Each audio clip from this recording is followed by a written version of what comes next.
Hola, muy buenas noches, bienvenidos. Yo soy Mávila Huertas, esto es 2018 y como ustedes acaban de escuchar, Melissa Pesquera lo anunciaba antes de cerrar primero a las 8, el presidente deberá responder nuevamente a este pedido de vacancia que ha formulado un grupo parlamentario, varios grupos, en el Congreso de la República. Esto será el próximo jueves. El presidente tendrá que asistir entonces, el doctor Borea será nuevamente su abogado y bueno, estaremos nuevamente pendientes de lo que vaya a suceder. La situación es que la incertidumbre para muchos ya tiene que pasar. La verdad estamos viviendo momentos muy complejos porque no se puede hacer planes, no podemos finalmente saber con exactitud quién nos gobernará dentro de un mes, dentro de 6, dentro de un año y así los peruanos no merecemos vivir. Vamos a recordar cómo fue esta mañana la votación en el Congreso de la República, pero les anuncio que ya está aquí con nosotros en los estudios el congresista Juan Cheput, congresista de Peruanos por el Cambio, con quien vamos a conversar en este primer bloque. Bienvenido y gracias. ¿Cómo estás, Mávila? Muy buenas. Recordemos entonces lo sucedido en el Parlamento y empezamos la entrevista. Han votado a favor 86 señores congresistas, en contra 14, 15 abstenciones más. Con esta mantilla. Verde. Congresista Carlos Brus. Rojo. Perfecto. 87 votos a favor, 15 en contra, 15 abstenciones. Consecuencia, ha sido admitida la moción de orden del día, el pedido de vacancia de la Presidencia de la República. Vamos a hacer las coordinaciones respectivas con los señores portavoces y con el Ejecutivo para coordinar la fecha. Ya hay una fecha tentativa, la veremos en unos minutos. Siguiente tema. Bien, entonces el Pleno del Congreso ha decidido por 87 votos a favor, 15... Ahí está, 87 votos. Algunos dicen 87 votos es menos de lo que ocurrió la primera vez, que fueron 90 y pico, si mal no recuerdo. 96, congresista, bienvenido. Gracias por estar aquí nuevamente. ¿Qué sensación le queda tras este nuevo pedido de vacancia? Usted, por supuesto, se ha expresado en contra de lo que está haciendo la mayoría en el Parlamento, pero finalmente se va a tener que enfrentar nuevamente este debate. Claro, en primer lugar, yo creo que es necesario resaltar algunas cosas. En la anterior oportunidad, el fujimorismo votó en bloque. Hoy ya se anticipó un disidente o una persona que votó en contra de lo que plantearon... Que es el congresista Elías, que manifestó su voto con una abstención. En segundo lugar, el debate el día de hoy ha sido absolutamente repetitivo. No ha habido nada nuevo. Se han limitado a decir cosas que no solamente están plasmadas en la moción, sino que se retrotraen a la anterior vacancia, con lo cual se demuestra de que ellos no tienen absolutamente nada nuevo para poder plantear el próximo jueves. Y en tercer lugar, el nerviosismo que yo noto en el fujimorismo, con personas que dicen abiertamente que las condiciones no están dadas como para impulsar la vacancia y que inclusive se arrepienten de haberla impulsado, pues temen hacer nuevamente un papelón, ¿no? Entonces, en el fujimorismo hablamos de cuál de los dos fujimorismos. No, el fujimorismo en todo caso Fuerza Popular, ¿no? Personas que son conscientes de que no existen elementos nuevos, de que van a una moción de vacancia en una situación en la cual, a diferencia del mes de diciembre, en que se veían más sólidos, ¿no? Más organizados, más confiados, hoy día tienen el temor de hacer un papelón. Ahora, valgan verdades, perdone que lo interrumpa, durante la primera votación de la vacancia, el presidente pudo haber sido vacado de no haber sido por los votos de Kenji Fujimori. ¿No? Los votos de Kenji Fujimori que abiertamente habló con el presidente en su momento y había solicitado un indulto para su padre. Hoy, digamos, esa carta no juega a favor del presidente. Claro, eso es cierto, pero sí tenemos otra cuestión, ¿no? Que es el hecho de la repetición de los argumentos acusatorios, que sí abonan en el sentido que nosotros estamos tratando de decir a la opinión pública, ¿no? Que no hay nada nuevo, de que esta es una cuestión motivada fundamentalmente por un ajuste de cuentas de la izquierda, que se encaprichó y que odia al presidente Pedro Pablo Kuczynski por el indulto, y en el caso de Fuerza Popular, un componente altamente emotivo. Ellos no tenían pensado en lo de la vacancia y se han unido a la izquierda en los últimos días para tratar de vacar al presidente. Por eso yo creo que para el fujimorismo, para Fuerza Popular, esto es una victoria pírrica. Pirro decía lo siguiente, ¿no? Una victoria más así y perdemos la guerra. Y el fujimorismo hoy se está desprestigiando a pasos agigantados. ¿Por qué? Porque no solamente está condenando al Perú a una inestabilidad permanente con su actitud en el Parlamento sobre la base de impulsar ese tipo de vacancias, sino que ya en el extranjero, yo acabo de llegar en Chile, y directores de agencias internacionales me decían el tremendo daño que le están haciendo a la marca Perú. El Perú, que era un país en América Latina, que se desenvolvía por encima del promedio, que era atractivo para las inversiones, que demostraba que estaba impulsando su institucionalidad, que tenía ya varios gobiernos democráticos, etcétera, etcétera, hoy es sinónimo de inestabilidad. ¿Y por qué? No por el propio gobierno, que puede haber cometido errores que podrían bien ser juzgados en el 2021 o podrían ser procesados de una manera distinta, sino por este permanente hostigamiento de un sector del partido aprista y de Fuerza Popular, ¿no? El doctor Borea decía, entonces con razón, que si el presidente no hubiese indultado a Alberto Fujimori no estaríamos ante este escenario nuevamente. Bueno, ese ha sido el gatillador de un sector de la oposición, que es en este caso la izquierda, que está impulsando la vacancia con Marco Arana a la cabeza y bueno, el frente. Pero cuando uno les pregunta, ellos dicen que sí hay nuevas pruebas y la Comisión Lavallato también dice que hay nuevas pruebas porque se ha recabado información del BCP que, si bien es cierto, en la primera moción de vacancia o cuando se presentó esto en el Congreso se hablaba de este documento que había entregado la señora Bartra de las transferencias de Odebrecht o de los contratos que había suscrito con la empresa unipersonal del presidente. Ahora sí hay depósitos, hay movimientos bancarios, asumiendo hay ese rutas escenario, de dinero asumiendo ese escenario. Entonces, ¿por qué dan muestras de desesperación sacando los informes de la Unidad de Inteligencia Financiera? Claro, que son estos que se han filtrado todo el día y por todos lados. Y que son absolutamente inconsistentes y que se refieren a periodos de una década de años. Y en segundo lugar, si ese fuera el caso, ¿por qué no esperan la respuesta del presidente el día de mañana? ¿Por qué se anticipan con una moción? No es así. Mira, yo creo de que esta oposición, intolerante, sin ideas, sin argumentos, repetitiva, llena un vacío, su vacío conceptual, de total ausencia de propuestas, con este tema de la vacancia. Y por otro lado, a raíz de la última entrevista a Keiko Fujimori, en la cual vuelve a hablar de las elecciones del 2016, lamentablemente no han procesado su derrota. Entonces, ¿qué es lo que les queda? Atacar al presidente de la República. Y hay un tema fundamental, del cual yo estoy convencido. El principal objetivo de atacar al presidente Pedro Pablo Kuczynski es desviar la atención de lo que viene hablando el señor Barata en relación a Fuerza Popular y en relación al partido aprista. Pero también ha hablado del presidente. Hoy, por ejemplo, se ha conocido de esta conversación con Susana de la Puente y de una entrega de dinero en la oficina de Barata. De acuerdo, pero en el caso de Susana de la Puente, que es la que tiene que precisar si es que hay algún tipo de nexo con el partido. Pero el presidente ha dicho que él habló con ella y que no, y ha desmentido que el dinero pero en todo caso la persona que tendrá que campaña. aclarar es la señora Susana de la Puente, y eso nos lleva a otro tema. ¿Por qué cuando se trata de personas vinculadas al partido Peruanos por el Cambio, en este caso Susana de la Puente, la oposición, en este caso Fuerza Popular, no actúa de la misma manera como lo hace con Jaime Yoshiyama y todas aquellas personas, o el señor Bedoya, que han estado involucradas en la recepción de dinero? Ahí sí descalifican moralmente al presidente Pedro Pablo Kuczynski, pero cuando se trata de ello, se pierden computadoras o están dentro de un auto, se demoran en abrir la puerta, viajan a los Estados Unidos, etcétera, etcétera, aparece un registro de migraciones con vuelos a Brasil, allí no hay indicio de corrupción. Pero cuando se trata del presidente de la República, ahí sí cualquier cosa se convierte de inmediato en un más indicio. que indicios de corrupción, de lo que se habla aquí es de una falta de respeto a la famosa muralla china y de este conflicto de interés que el presidente habría expresado.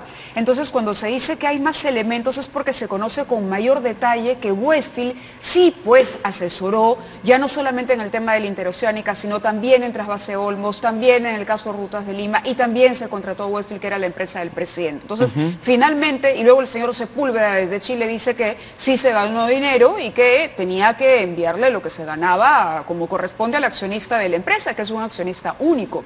Ahora, ha hecho alusión a estas notas de inteligencia financiera que han circulado en serio el día de hoy. Aquí se habla, por ejemplo, de una transferencia del señor Kuczynski a su chofer, una transferencia de $600.000, que es la que más ha generado polémica en las redes sociales, y de un pago al propio congresista Violeta, de $89.000, me parece.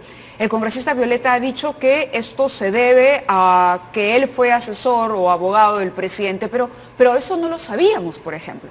Eso no había sido público. No, pero no tienen por qué saberlo, porque es una cuestión en la cual a lo largo de un periodo muy amplio de años, 8 años en el caso de Gilbert Violeta y 11 años en el caso del chofer, se le ha hecho depósitos sistemáticos mensuales en una especie de caja chica en el caso del chofer. No es una transferencia de dinero. No es una. Ese es el gran error que cometen y la mala fe de la Comisión Lavallato de distorsionar una vez más las cosas, porque lo que está buscando la Comisión Lavallato es legitimar su despropósito. ¿A través de qué? De generar la percepción en la opinión pública de que el presidente de la República ha cometido ilícitos. ¿Y cómo va a ser un ilícito que el presidente durante 11 años le dé a su chofer $4.500 mensuales para su sueldo, para que pague la luz, para el mantenimiento del auto, etcétera, etcétera, como se ha detallado el día de hoy? Y en el caso de Gilbert Violeta, durante 8 años, depósitos menores, para justificar o para que sea el sueldo de las asesorías. Todo el mundo sabe que Gilbert Violeta trabaja con el presidente hace mucho tiempo. Entonces, la mala fe que busca generar una percepción equivocada y que goza del eco de personas que usualmente son reflexivas, como Carlos Tapia, que ayer lo escuchaba acá, pidiendo que vaquen al presidente, etcétera, etcétera. Bueno, criticaba el sistema, ¿no? Porque él considera que todo, él no, Claro. no es que no vino aquí a elogiar el fujimorismo, ni de acuerdo, tampoco a pero elogiar gente, por eso he Alianza dicho, para el Progreso. personas reflexivas como Carlos Tapia, no se pueden unir a este cargamontón. Yo lo respeto mucho a Carlos, aparte que soy ingeniero y eso para mí es un filtro en su reflexión.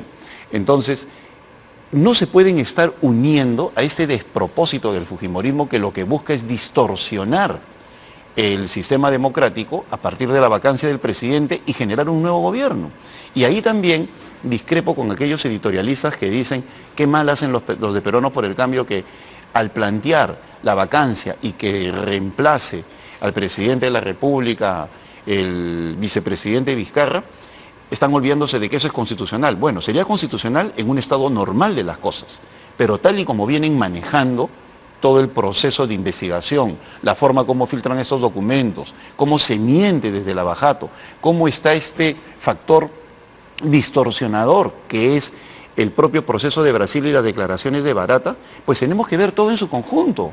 Acá hay un grupo de partidos que están hasta el cuello de lo que viene de Brasil, que es ese sector del partido aprista encabezado por Alan García. Dicho sea de paso, Alan García fue el presidente que más benefició a Odebrecht, eso es indiscutible, indiscutible. Estamos hablando de obras, De proyectos obras, que se de obras, de concretaron, proyectos claro, que elevó, ¿no? Etcétera, etcétera. Y el propio fujimorismo, y por otro lado, lo que quieren atacar al presidente de la República por permanente incapacidad moral. Y yo te digo, en el caso de permanente incapacidad moral, cuando el constituyente plantea el tema de permanente incapacidad moral, lo hace durante el periodo de gobierno y no lo hace por juzgar el pasado, como lo viene haciendo esta Comisión Lavallato. Porque si una persona tiene permanente incapacidad moral, no sería presidente, pues por todo el mundo se daría cuenta de que la persona incurre en ilícitos todo el tiempo y no llegaría a ser presidente. Esa es otra distorsión. La permanente incapacidad moral se refiere al periodo gubernamental, no lo que hiciste hace 7, 10, 15 años. Porque el solo hecho, por lógica pura, de que sea permanente incapacidad moral en periodo electoral, por lo que hizo en el pasado, lo incapacitaría, pues, y todo el mundo lo diría en la campaña, y no llegaría a ser presidente. El constituyente lo pone allí para configurar hechos que van en contra de la moral durante el periodo de gobierno. Antes de cerrar el tema de los documentos que se han conocido el día de hoy y que decíamos básicamente a través de las redes sociales han generado esta polémica, hay por ejemplo una nota que dice: durante el periodo 2002-2011 Westfield Capital y First Capital Inversiones realizaron transferencias adicionales a las informadas en el informe de 2017, dice. El importe total fue de más de $1 millón, de los cuales 900 fueron destinados a personas y empresas que registran alguna vinculación con el Estado y o con Pedro Pablo Kuczynski. Ahora, lo que llama la atención aquí es que dice Pedro Pablo Kuczynski Godard, ¿no?, como beneficiario de la transferencia, ordenante de la transferencia, First Capital Inversiones y Asesorías, por $313,000. El tema es que el presidente había dicho que First Capital era una empresa de su socio chileno. Entonces, y esta es una de las transferencias de First Capital al presidente. ¿Por qué tendría que pagarle First Capital al presidente si era una empresa del socio chileno? Bueno, en primer lugar, el presidente nunca ocultó esa información. En segundo lugar, el presidente lo pone hasta en su declaración de intereses. En tercer lugar, todo está bancarizado a través de bancos locales. Y en cuarto lugar, eso no es un hallazgo, sino es una información que brinda la Unidad de Inteligencia Financiera. Entonces, no hay nada oculto y de todo eso se ha pagado impuestos. Si fuera un hallazgo, si fuera algo que se hizo a través del Tribank o cualquier banco extranjero, de estos que abundan en las costas del Caribe, pues diríamos qué horror, hubo algo ilícito. Pero el presidente hasta lo está informando en su declaración de intereses. Por eso te digo, Acá lo que están buscando es, a partir de la descontextualización de información que surge como consecuencia de un ordenamiento bancario, tratar de acusar al presidente, y lo único que están generando es una tremenda inestabilidad, una parálisis de la inversión, un decrecimiento de las posibilidades de resurgimiento de nuestra economía y un clima político inestable que es valioso para aquellos que tienen temor de lo que pueda venir de Brasil. Allí no hay nada del otro mundo, ni nada que en este momento negar signifique... vínculos con Odebrecht y que luego aparezca toda esta información cada día más desmenuzada en capítulos, con mayor detalle, con punto y coma, ¿no es una falta grave de verdad para el país? Bueno, ¿Por parte del presidente? Negar la relación como tal nunca se hizo, ¿ah? Nunca se hizo. Lo que hizo el presidente de la República fue señalar que él no había recibido pagos directos, sino que en todo caso podrían haberse forjado a partir de estas empresas de la muralla china. La relación ¿Usted con le cree a la muralla china? Bueno, lo que sucede es que los elementos que ha planteado el presidente tienen que ver con plantear una distancia de los hechos que podría Pero haber es hecho el esa socio. distancia posible cuando se nombra a un representante que no termina de ser simplemente alguien que pone la firma porque no tiene la titularidad de la empresa. De acuerdo, yo mismo he cuestionado la forma como se ha trabajado ese tema y yo mismo he cuestionado la forma como se ha expresado, se ha explicado a la opinión pública, pero también he señalado de que es necesario que el presidente explique en detalle ante la comisión respectiva la forma como se desarrolló las finanzas en esa época. Lo que no podemos hacer es juzgar sin haber escuchado al presidente de la República. Los elementos de juicio Estamos hablando de un procedimiento, que es lo que por está supuesto, defendiendo. yo mismo he tenido dudas y yo mismo he dicho, es necesario que el presidente lo explique. Pero lo que no podemos es anticipar una situación negativa sobre la base de una información válida y periodística y de cuestionamientos que, como tú, están en todo el derecho de hacer, y felicito, pues la prensa tiene que ser la conciencia crítica de la sociedad, en buena hora que se haga. Claro, y también llaman, por ejemplo, la atención movimientos que incluyen Gran Caimán, es decir, paraísos fiscales, ¿no? Panamá, por ejemplo, hoy también aparecía otra investigación que se ha publicado en internet, en la web. Bueno, hay que tener cuidado con aquellas cosas que salen en internet. Yo lo sé, ¿no? pero transferencias efectuadas por el gas natural de Lima y Callao. Le digo, ayer nosotros conversábamos aquí sobre el tema del gas. Sí, sí. Y lo hicimos a profundidad y no De en una base manera muy a seria. información de la Comisión Lavallato. Estábamos hablando de una Claro, es otro investigación tema. de la Fiscalía. Así es. Es decir, la Fiscalía, basada en un informe de la Contraloría del 2008 que no llegó a mayores, no llegó a prosperar por falta de impulso de la Procuraduría, que es lo que se señala, de acuerdo al informe fiscal. Entonces, ahí también estaríamos hablando, Y por ahí, ejemplo, mira, yo agregaría un elemento. Yo soy de los que piensa, porque hasta he escrito sobre eso, que eso se tiene que investigar. Pero también se tiene que investigar al Congreso 2001-2006 y 2006-2011. Porque fueron los congresos de esos dos periodos que le facilitaron las cosas a los respectivos presidentes. Cosa que el presidente Alan García quería hacer a través de decreto de urgencias, terminaron siendo leyes express en el Congreso de la República durante el gobierno de Alan García. Y el tema de Hunt Oil fue impulsado por el 90% de los parlamentarios entre el 2001 y el 2006. pero el que trae a Hunt Oil es Pedro Pablo Kuczynski, Bueno, y él lo ha eso- dicho. Ayer eso- lo pusimos tenemos Bueno, la declaración. de ahí. acuerdo, pero ahí también ha habido un trabajo con los parlamentarios que muchas veces impulsaban obras o facilitaban las cosas o simplemente le exigían al presidente de la época para que pero, sacaran a ver, las cosas adelante. pero- Por ejemplo, en el caso de las interoceánicas, era un hecho de que los parlamentarios de Puno, del Cusco, planteaban eso. No estoy diciendo que con eso ingresan al terreno de la corrupción, pero de que les han dado facilidades a estos señores, por eso creo yo que se tiene que investigar el conjunto, la facilidad que se les da de las comisiones como las de presupuesto, o la misma facilidad que se le da con leyes específicas a los congresos respectivos, como cuestionar a los presidentes y a los ministros, pero que se investigue. Lo que no se puede decir es, sobre la base de esta información, llegar a una culpabilidad. Correcto, entonces hay que esperar que hable el presidente, la fecha es el 22, mañana el presidente ya se dijo va a atender a la Comisión Lavallato y escuchaba ahora a la señora Mercedes Arauz decir que van a poder entrar los congresistas con sus tablets y con todo Mira, lo que requieren la Comisión para Lavallato estaba investigación. preocupada de cuestiones burocráticas, administrativas, que quiero mi celular, que nadie me lo quita, ¿no? Esas son tonteras. La cuestión es de que se les va a recibir en Palacio de Gobierno y más allá de que van a poder entrar con sus celulares en buena hora, nadie se los va a quitar ni van a hacer ninguna cosa por el estilo.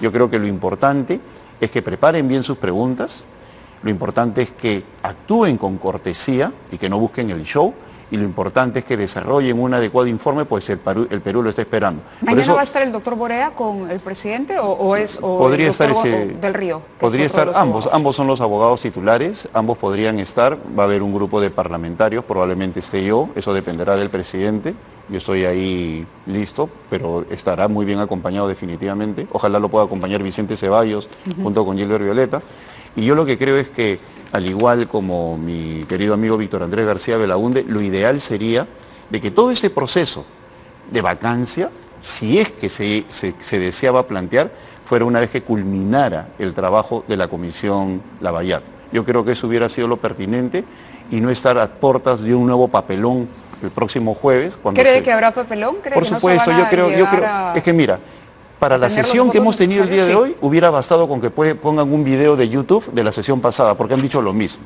¿no? Esto ha sido como un déjà vu, no ha habido absolutamente nada nuevo, nada consistente, se han repetido los argumentos. Y para el próximo jueves, pues esperemos a ver cómo se desarrolla el debate. Yo no veo ningún elemento nuevo en el horizonte. Hay un tuit publicado por la congresista Patricia Donaire sobre un proyecto de ley que ha presentado. Tenemos el tuit para ver lo que ha presentado Patricia Donaire. Dice: hemos presentado proyecto de ley que precisa que si el presidente es vacado y los vices renuncian, el presidente del Congreso debe convocar a elecciones generales, igual totales. Es decir, ella pone hashtag nos vamos todos. Este es el artículo, bueno, también está aquí el detalle del proyecto de ley que ha presentado, que es un proyecto de ley que modifica el artículo 115 de la Constitución. Ahora, hay que ver primero si este proyecto de ley va a ser aprobado, ¿no? Claro. Y cuándo va a ser discutido y aprobado y de qué manera podría afectar el tema de la sucesión en caso de que el presidente vacara. Pero se habló mucho también, o se ha estado mencionando mucho, el nombre del vicepresidente. Y el congresista Violeta habló de un WhatsApp, y luego un medio de comunicación también habló de otra comunicación de WhatsApp. ¿No es poco serio que el vicepresidente se pronuncie a través de un WhatsApp, a través de terceros, cuando puede y tiene una cuenta propia en la que él puede expresar su Me alegro coincidir opinión? contigo. Yo hoy día en la mañana decía que el vicepresidente no necesita ni de terceros, ni de expresarte por este tipo de plataformas, sino zanjar el debate con una declaración en vivo y en directo. ¿Pero se le puede y a través presionar del a zanjarlo o él tiene derecho de guardar silencio? No, lo que sucede es que el silencio abona en favor de la especulación y un político no tiene que alimentar ese tipo de cosas cuando piensa en el Perú.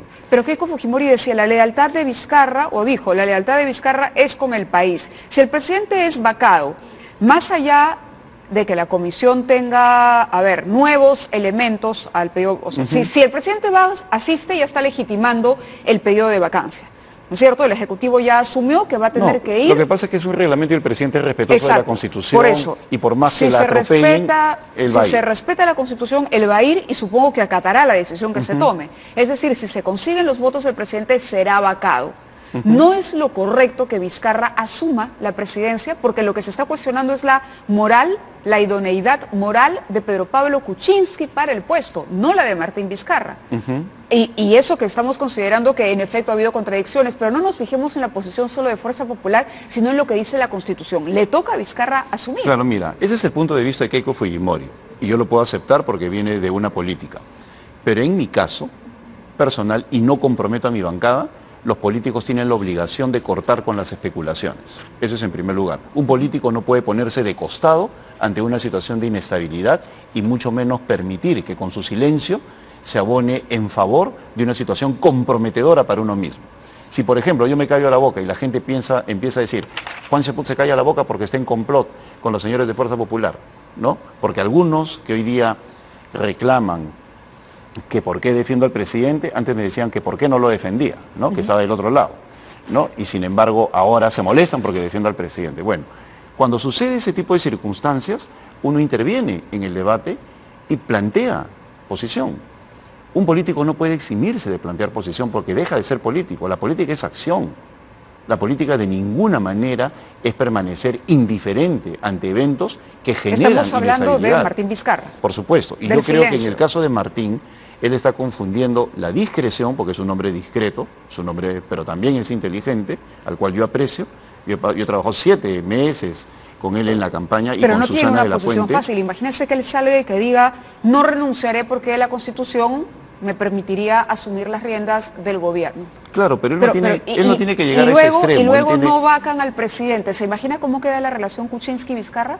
Bueno, lo que yo pienso es de que él sí podría decir otro tipo de cosas, que no me gustaría decirlas públicamente, pues podrían sonar a un consejo, pero por supuesto que podría participar del debate y zanjar una serie de posiciones, empezando por los amigos de Fuerza Popular, que se dedicaron a denigrarlo mañana, tarde y noche. Claro, y hoy según día sus son emisarios, él ha dicho que no se ha reunido con Keiko, que la última vez que la vio fue en Palacio, me parece, para el evento del Papa, según sus emisarios. Por eso le digo, es decir, no ha habido un pronunciamiento directo. Entonces, él está abonando aún más a la especulación desde el momento que utiliza emisarios. Entonces, ¿dónde está la pericia política que sus Vizcarra lovers del fujimorismo dicen tener? Cuando lo peor que puede hacer un político es utilizar el teléfono malogrado para zanjar posición. El político sale al frente y dice, esa es mi posición, les guste o no les guste. ¿Cuál va a ser y la su defiende posición y si la el enfrenta? presidente es vacado en el Parlamento y Martín Vizcarra asume? Supongamos que ese escenario se presenta porque hoy además hay que mirar los escenarios. No podemos decir, no hay que ponerse en esa situación porque no ha ocurrido. El país no está. Hay que mirar y hay que tener un plan A por si ocurre una situación de vacancia, un plan B que tendrá que asumir el presidente si no es vacado porque está en deuda con la población en varios aspectos y siempre por si acaso un plan C. Si el presidente es vacado, Martín Vizcarra acepta la encargatura de la presidencia, ¿cuál va a ser la posición Bueno, ese suya? es un escenario que yo niego desde hace bastante tiempo, porque yo no lo veo en el horizonte y no lo veo por una sencilla razón. ¿Cuál no sería encuentro su posición? fundamentos. Porque los ministros han dicho nos vamos todos. O sea, ya sabemos que los ministros se van. Lo que pasa es que yo te puedo responder de otra manera, ¿no? Para mí ese escenario, que yo niego de plano, es otro gobierno. Así de simple. ¿Por qué? Porque es impulsado por la oposición. Lo que sí te puedo decir con todas sus letras es que en el supuesto de que deje de ser presidente por impulso de una oposición recalcitrante y que no está actuando con buena fe desde el momento que filtra documentos, eso en la práctica no será un golpe de Estado, pero es otro gobierno. Y va a ser otro gobierno porque nace de una oposición que buscó sacar con mala fe a un presidente para colocar a uno con los cuales se sienten cómodos. Y eso es ir en contra de la voluntad popular. ¿Usted pasaría a ser oposición? Por supuesto. En una situación como esa, indiscutiblemente hay un nuevo oficialismo y ese oficialismo va a ser el aprofujimorismo. O sea que se preparen aquellos que quieren el cambio de gobierno para eso. Y no me vengan con cuentos que eso es constitucional, no. La Constitución es el marco, es el contrato social. Pero las fuerzas políticas son las que se desenvuelven dentro de esa Constitución. Y en ese sentido, sale Pedro Pablo Kuczynski e ingresa por estas anomalías un nuevo presidente que puede nacer de la fórmula presidencial. Desde el momento que es impulsado por el aprofujimorismo, ellos se constituyen en el nuevo oficialismo. Entonces, Fuerza Popular no va a tener que esperar hasta el 2021, sino que simple y llanamente empieza a ser gobierno desde el momento que suceda eso. Correcto. Así de simple. Muy bien, congresista, gracias por haber estado con nosotros.